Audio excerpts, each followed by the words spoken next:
Hello, hello mes chers résilientes, j'espère que vous allez bien. Je vous avais dit, j'allais commencer une série de vidéos sur le thème de la résilience biblique.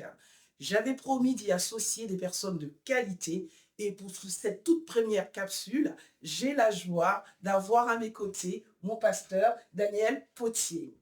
Avant de te laisser toute la place, Daniel, je tenais à te remercier parce que je sais que ton temps est vraiment précieux et tu as permis quand même qu'on puisse avoir cet échange. Merci Donc, à toi. C'est merci. toujours un plaisir de communiquer sur des sujets aussi importants que celui que tu vas aborder aujourd'hui. Ah, tant mieux. Mais écoute, je te laisse toute la place pour te présenter peut-être. Oui, donc je suis le pasteur Daniel Potier, j'ai 61 ans, je ne sais pas si ça intéresse quelqu'un, marié, 3 enfants, 3 petits-enfants, et je suis le pasteur principal de l'église Ligne Métropole. Ok, merci beaucoup. Bah, écoute, Daniel, la toute première question que j'ai envie de te poser, c'est de savoir si le thème de la résilience, c'est quelque chose qui te parle. Et si oui, pourquoi? Oui, ça me parle énormément et je pense que ça parle à beaucoup de personnes parce que la vie n'est pas simple. Je pense que personne ne peut me contredire sur le sujet. Je crois aussi. Et à partir du moment où la vie n'est pas simple, la résilience est extrêmement importante. Parce que je pense que sans résilience, on n'aboutit pas au projet de Dieu sur nos vies. Tout à fait, tout à fait. Merci pour cette introduction.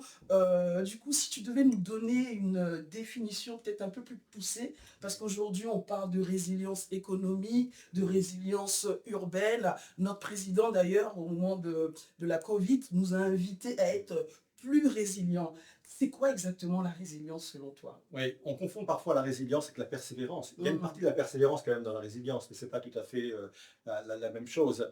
La résilience, c'est savoir s'adapter dans les moments compliqués et aussi savoir rebondir et se reconstruire ou se réorienter pour se tirer d'une situation difficile et en faire une situation prometteuse. Waouh, waouh. Bon, ben, merci beaucoup. Voilà, maintenant que nous savons ce que c'est que la résilience, nous allons continuer dans nos échanges. Moi, j'ai envie de te demander si, selon toi, c'est pertinent de mettre en lien la résilience et la Bible. Oui, tout à fait.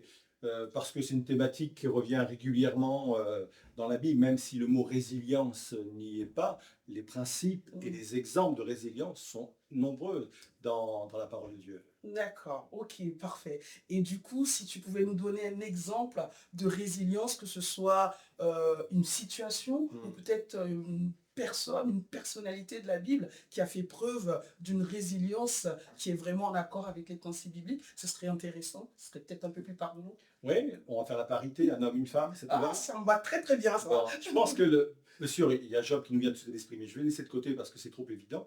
Un gars comme Joseph, par exemple.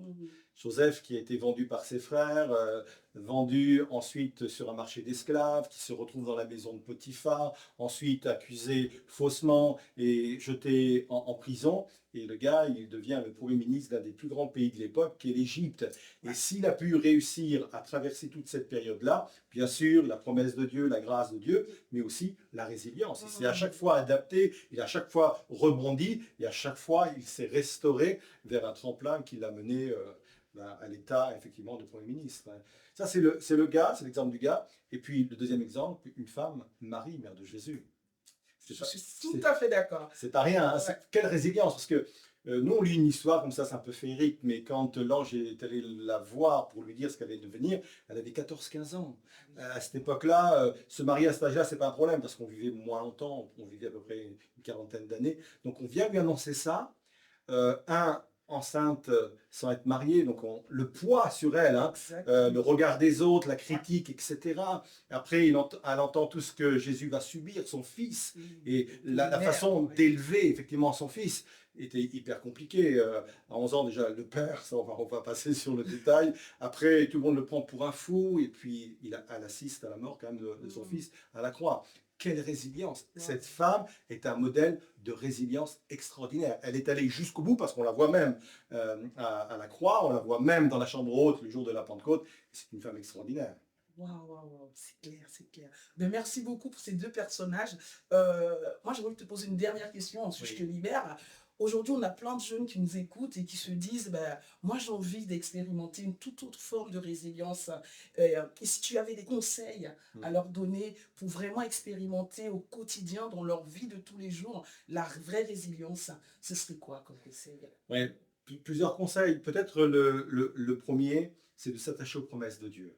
Je pense que les promesses de Dieu sont des fondements solides qui ne se dérobent pas quand on s'appuie dessus. Et les promesses, c'était un peu le cas aussi pour Marie, c'était le cas pour Joseph. Ils sont appuyés sur des promesses pour pouvoir traverser ces moments hyper compliqués. Parfois, on n'a plus que la promesse, parce que tous les signaux autour nous disent, bah non, tu ne vas pas le faire, tu ne vas pas y arriver. On n'a que la promesse à se raccrocher. Ça, c'est le premier truc. Deuxièmement, avoir des amis. Les bons amis.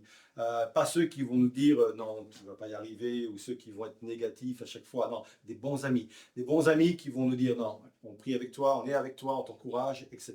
Et puis aussi ma relation avec Dieu, parce que parfois, Dieu nous dit qu'il a mis à notre disposition tout ce qui contribue à la vie. Ça veut dire que Dieu met à ma disposition tout ce qui va me permettre de traverser les moments compliqués, les moments difficiles, pour pouvoir aller de l'autre côté du tunnel, atteindre la lumière et vivre ce que Dieu a prévu pour nous. Oh, simple, efficace. Donc à toi, ma chère résiliente, et à toi, mon cher résilient, et je crois que tu nous as écoutés très attentivement. Si tu veux être résilient, mais résilient selon les principes bibliques, je t'invite à faire confiance aux promesses de Dieu, comme l'a dit Daniel, et à t'entourer de personnes de qualité. Je vous souhaite une excellente journée et merci de nous avoir écoutés. Encore merci infiniment, Merci Daniel. à toi. À très vite. À très vite. Au revoir.